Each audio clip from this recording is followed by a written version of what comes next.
Crack, pop, plack. Os sons da manipulação. Cavitação é um fenómeno familiar que nós temos através de mobilização das articulações ou quando aplicamos uma força de tração numa articulação. As articulações estão divididas em três modelos diferentes. A primeira são articulações fibrosas, constituídas principalmente por colagênio. O exemplo são as suturas. O segundo tipo de articulações são fibrocartilaginosas, ou seja, que elas são junções onde está a presença de cartilagem hialina ou fibrocartilagem. O exemplo disso é, por exemplo, a simfise púbica. E é neste terceiro tipo de articulações que o tópico que vamos falar hoje começa, que é as articulações sinoviais. Dentro das articulações temos uma membrana. Esta membrana produz um líquido, chamado sinovial. E é na base do líquido que começa o som. Este líquido tem dois tipos de propósitos diferentes. O primeiro serve como um biolubrificante. Serve para reduzir o desgaste entre as finas camadas de cartilagem entre a articulação. E o segundo propósito é uma sopa onde existe nutrientes e citocinas que permitem não só ter um papel do sistema imunitário na articulação, mas também alimentar não só o osso, mas também estas pequenas cartilagens que revestem a articulação. E assim podemos finalmente começar a responder à questão: o que é o cracking sound? O debate da origem do som já existe há mais de 100 anos. Em 1947, Newton e Ayres hipotetizaram pela primeira vez que a origem do som era por vibração que ocorria durante o movimento dentro da articulação. Em 1971, Ainsworth desafia esta hipótese através da experimentação dele. Ele hipotetiza que o som da manipulação, que este cracking sound, é encontrado através do colapso de uma bolha que é formado dentro da articulação.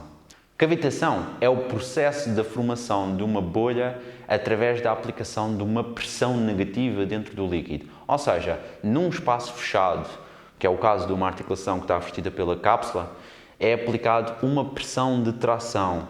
E esta pressão é maior do que a pressão estática dos gases dissolvidos, o que faz com que os gases precipitem, formem a criação de uma bolha e eventualmente colapsam, porque este evento ocorre em microsegundos. Portanto, Ainsworth acreditava que era o próprio colapso desta bolha e a energia libertada pela bolha que provocaria este som audível. Estas experiências de Ainsworth também explicavam outro fenómeno, o período de refração. Nós sabemos que quando nós manipulamos, o próprio som demora uma média de 15 minutos. E isto acontece porque o gás voltar a ser dissolvido depois de ter precipitado demora uma média de 15 minutos para voltar a uma fase homeostática. Kautschuk et al. Em 2018, acompanhado depois por Soja também em 2018, ainda argumentam uma nova teoria para a formação do som. Em vez de ser apenas o colapso da bolha, como Ainsworth em 1961 desafiava, eles também explicam que um processo secundário chamado de tribonucleação também criava o som.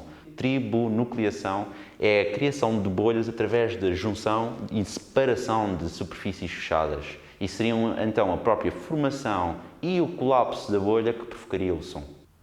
Power et al. Sugere que o som da própria manipulação não provoca degeneração na articulação e, de momento, na literatura também visualizamos que o próprio estalar uma articulação não provoca qualquer tipo de degeneração, nem é evidente para a formação de osteoartrose.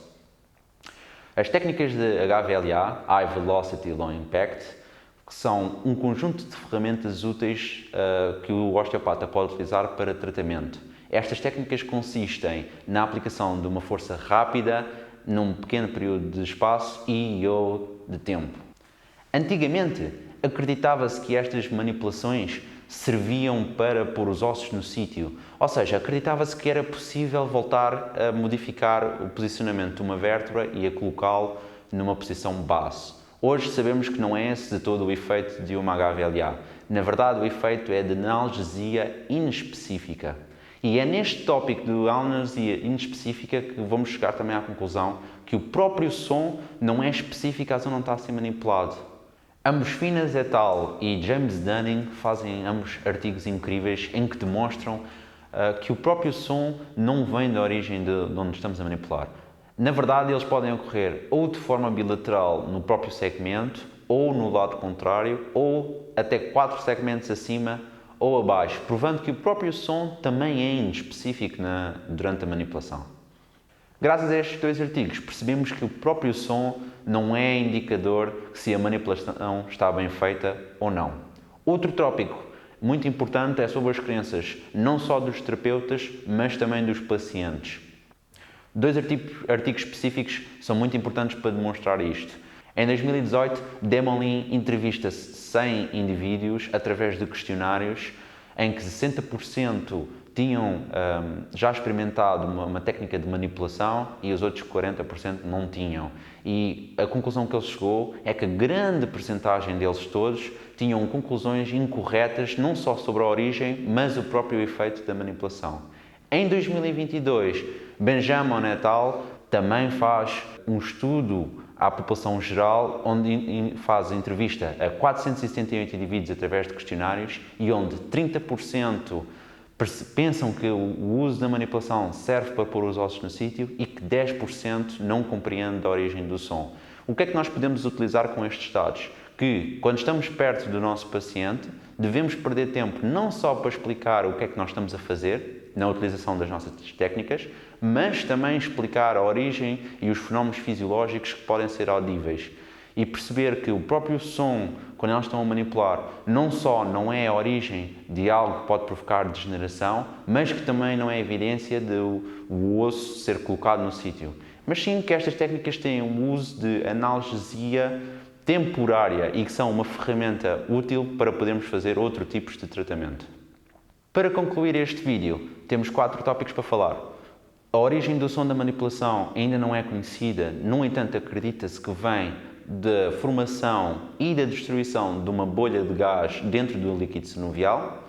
A manipulação não faz mover ossos de um lado para o outro, mas sim tem um efeito de analgesia temporária. Grande parte da população não sabe a origem das técnicas, nem sabe o efeito das mesmas, nem como elas são feitas corretamente. E então um osteopata ou o terapeuta que aplica as mesmas técnicas deve de perder tempo a explicar o que é, como é que se fazem, quais são os objetivos e os resultados obtidos. Não esqueçam de dar like se gostaram deste vídeo. Nós vamos continuar a publicar conteúdo cientificamente atualizado. Espero que gostem e até à próxima.